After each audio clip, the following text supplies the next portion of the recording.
My aunt took over all my parents' assets when I became a millionaire. She came to me for help. The golden morning sunlight of California flooded my penthouse office, reflecting off the glass of the skyscrapers and the blue waters of San Francisco Bay in the distance.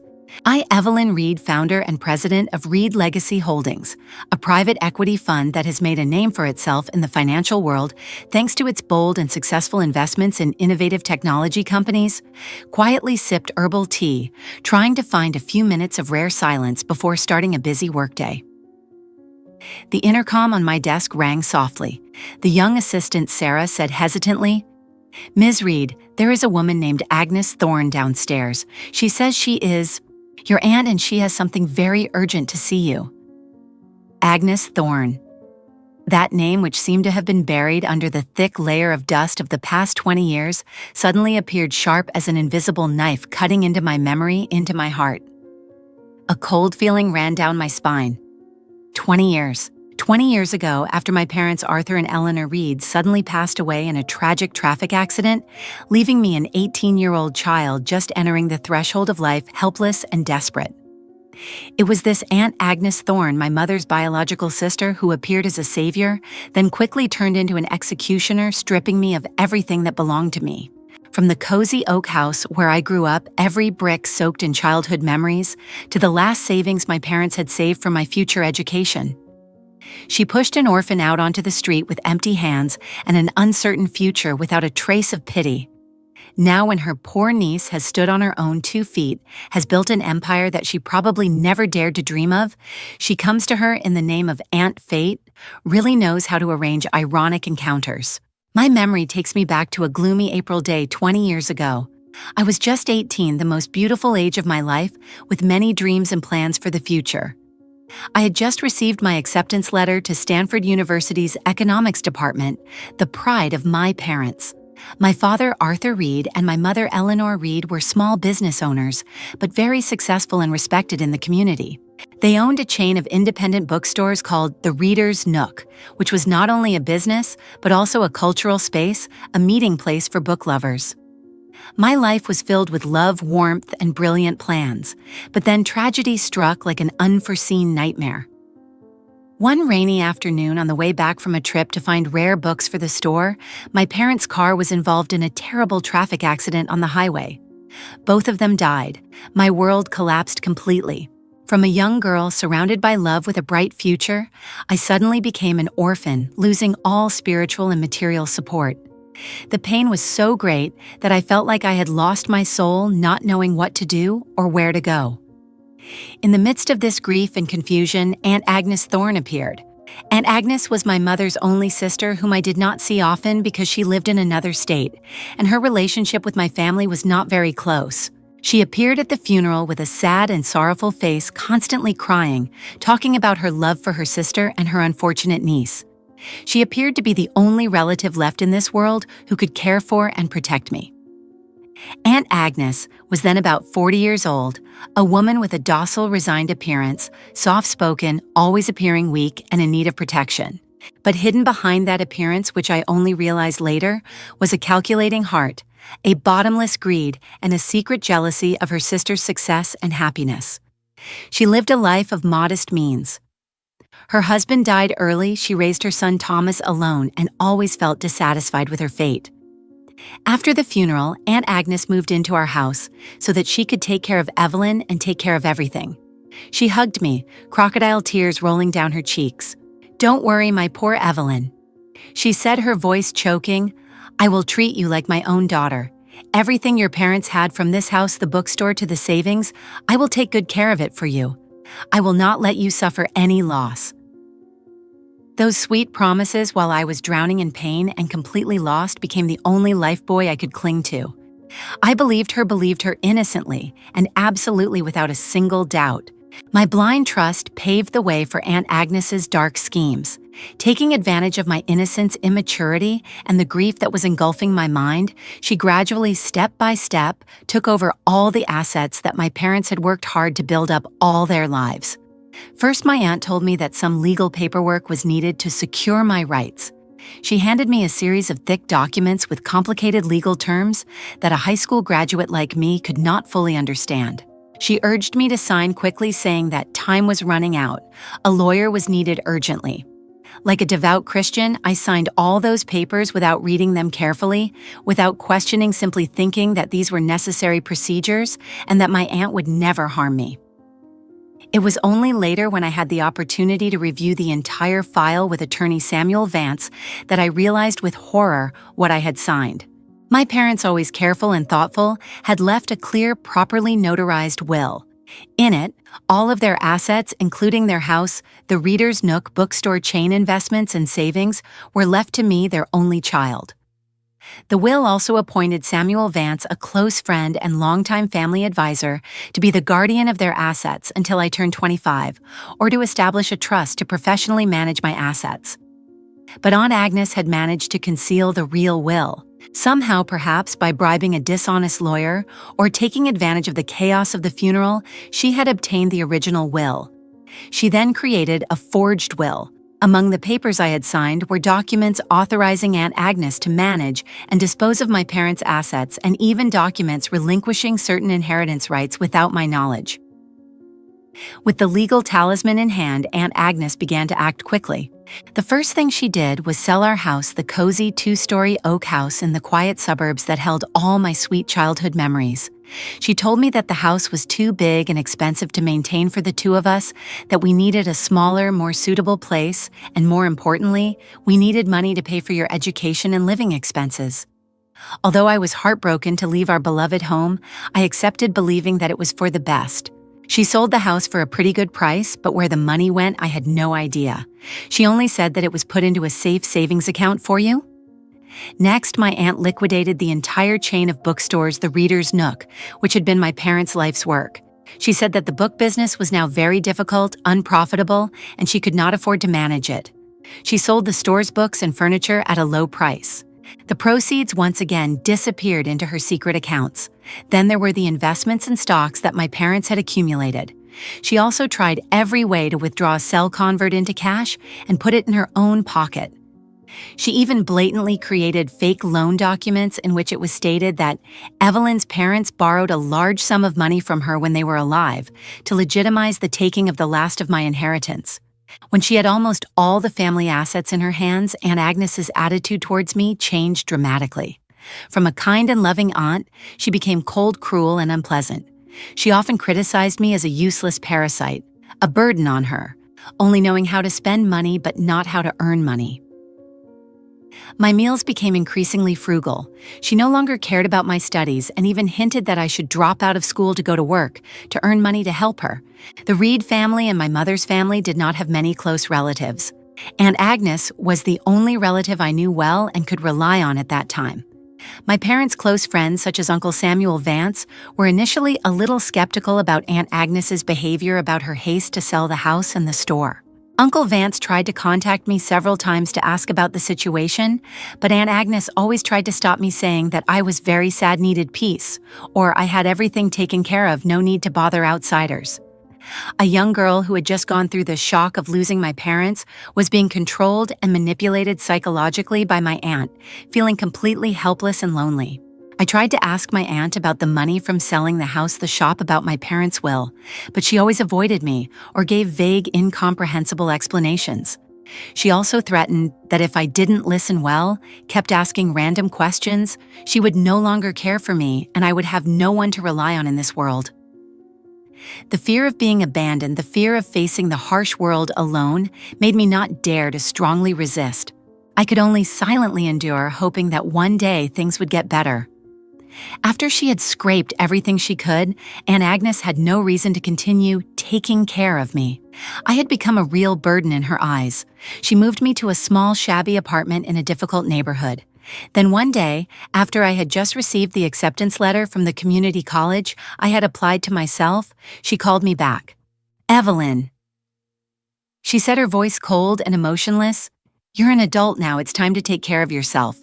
I can't protect you forever. I have my own life and my son Thomas to take care of. The money your parents left behind after paying off debts and living expenses isn't much left." It was a blatant lie, but I didn't have the strength to argue anymore. She gave me a very small amount of money, probably enough to last me a few weeks, and said it was the last she could give me.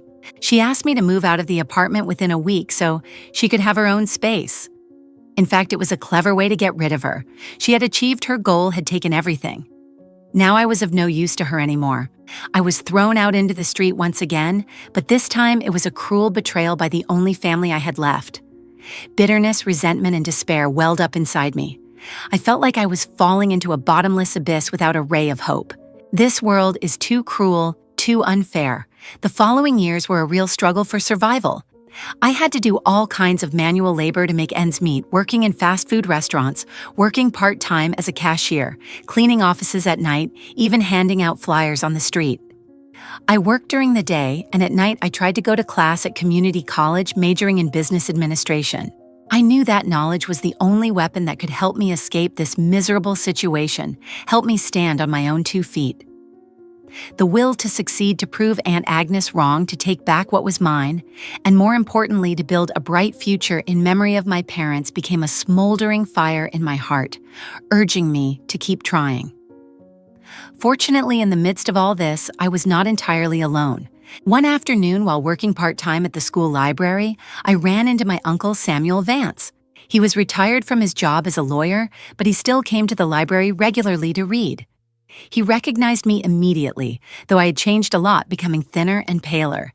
He asked about my life, and this time without Aunt Agnes's interference, I told him the whole story, from the family tragedy to Aunt Agnes's appearance to the property appropriation and my eviction. Uncle Samuel Vance, an experienced and upright old lawyer, was extremely angry and heartbroken when he heard my story.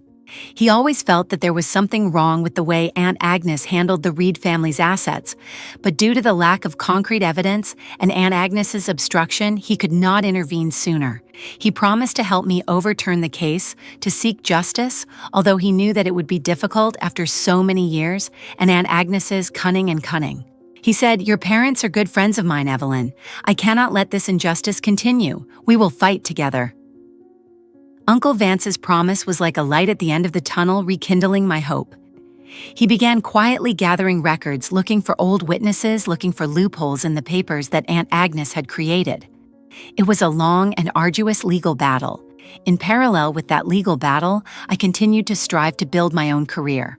After graduating from college, I worked for a few small financial companies, accumulating experience and knowledge. With intelligence, acumen, and strong will, I gradually made certain marks.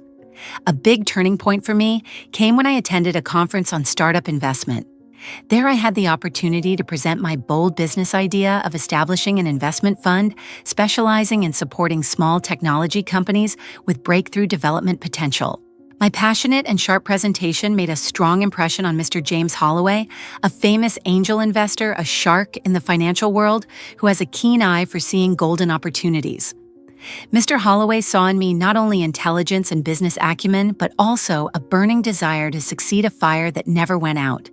He decided to invest a significant amount of capital in my idea, and at the same time became my mentor and teacher, guiding me on the thorny path of starting a business. "You have the qualities of a leader, Evelyn," he told me. "Don't let your past hinder your future. Turn your pain into strength." With the invaluable help of Mr. Holloway in terms of capital experience and connections, I founded my first company, a small venture capital fund called Phoenix Capital, meaning a phoenix rising from the ashes.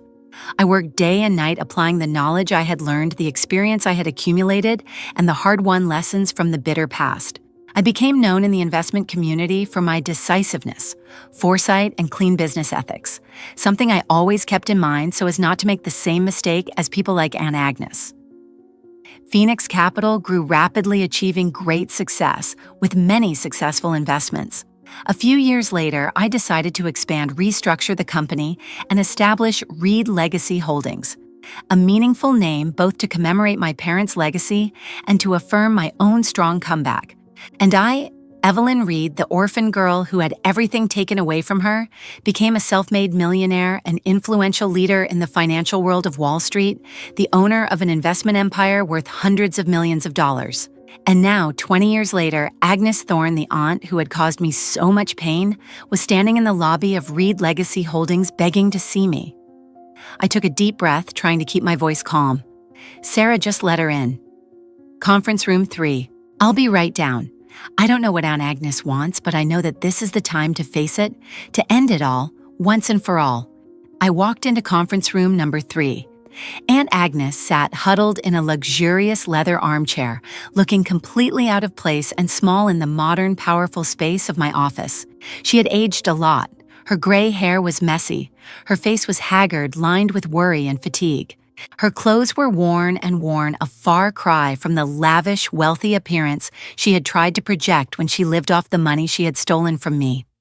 Next to her was a young man in his 30s, probably her son Thomas, whose face also showed misery and despair.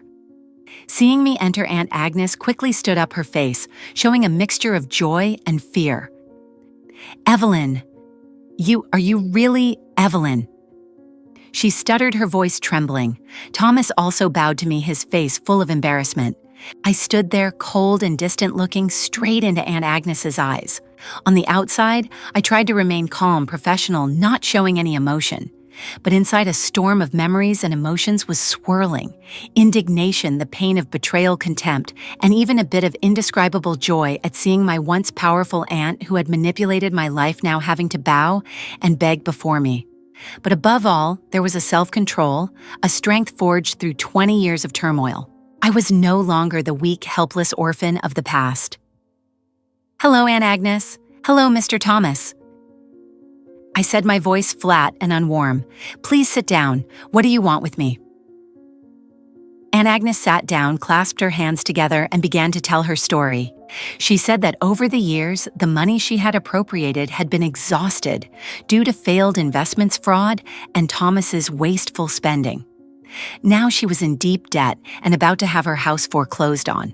She cried and complained, saying that she knew her mistake, was very sorry, and begged me as her only niece, as her last relative, to have mercy, forgive her past mistakes, and help her a little to overcome this difficulty. Thomas also continued, his voice full of remorse. "Miss Evelyn, my mother was wrong. We know that. But please give my mother a chance. She is old and weak. She cannot bear this shock." I listened silently without interrupting or showing any emotion. When Aunt Agnes and Thomas had finished speaking, I slowly spoke, my voice still cold and steady. "Aunt Agnes, do you remember how you helped me 20 years ago when my parents had just passed away?" I looked straight into her eyes, not giving her a chance to dodge. "Do you remember how you sold my parents' house, which contained all my childhood memories? Do you remember how you liquidated the bookstore chain, the Reader's Nook, my parents' life's work? Do you remember how the last of my savings, the investments my parents painstakingly left for my future, disappeared into your pocket?" Each of my questions was like a knife piercing deep into Aunt Agnes's conscience. Her face turned pale, her lips moved without forming words. "And do you remember," I continued, my voice growing sharper, "when I was just an 18-year-old orphan drowning in misery and despair, how you treated me? You pushed me out into the street with nothing, without a trace of pity, without a kind word of goodbye. Did you ever think about how a child like me would survive in this harsh world?"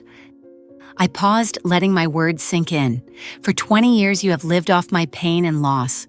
You have squandered money that should have been mine. Have you ever felt any remorse, Aunt Agnes?" Faced with these harsh accusations and undeniable evidence, Aunt Agnes could no longer maintain her original pitiful expression. She began to cry bitterly, beg and kowtow. "Evelyn, Aunt knows she was wrong.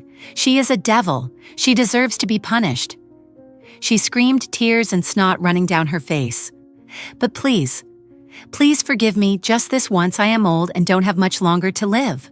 Please have mercy and help me through this difficult time. I promise I will never bother you again."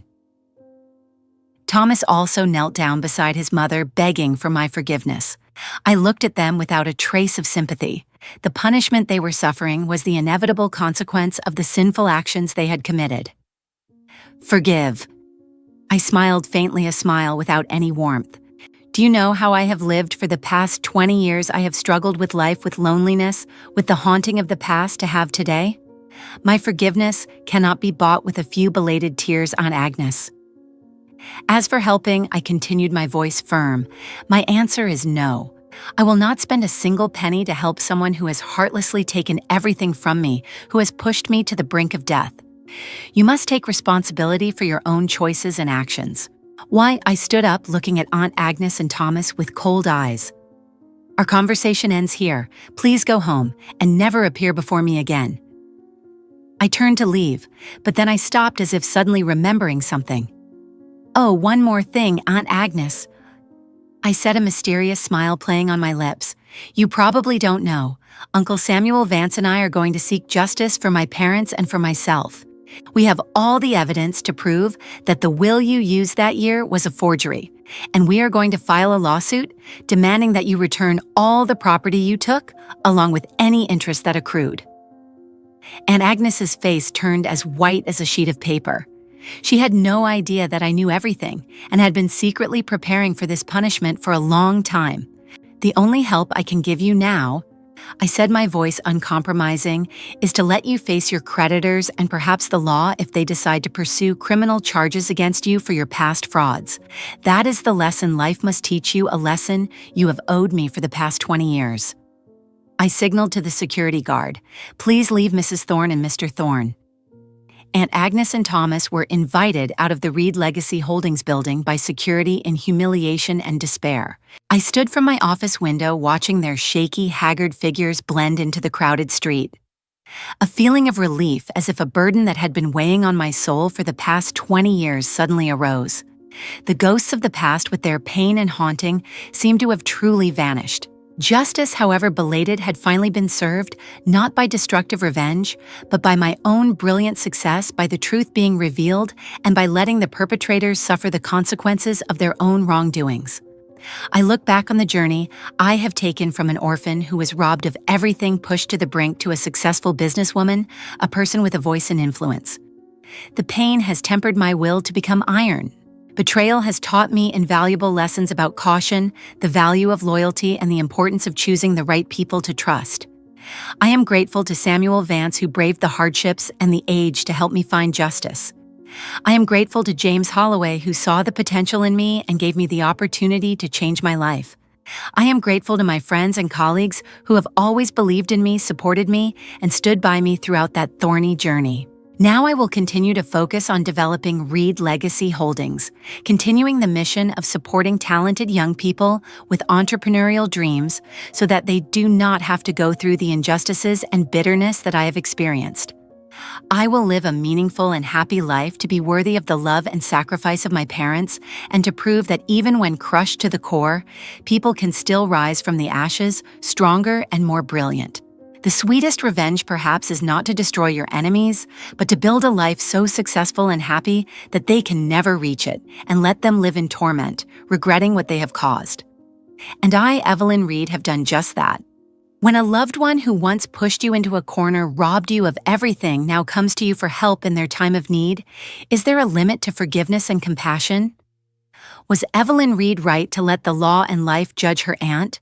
Or should she have been a little more lenient with someone who is her blood relative, despite having committed unforgivable mistakes?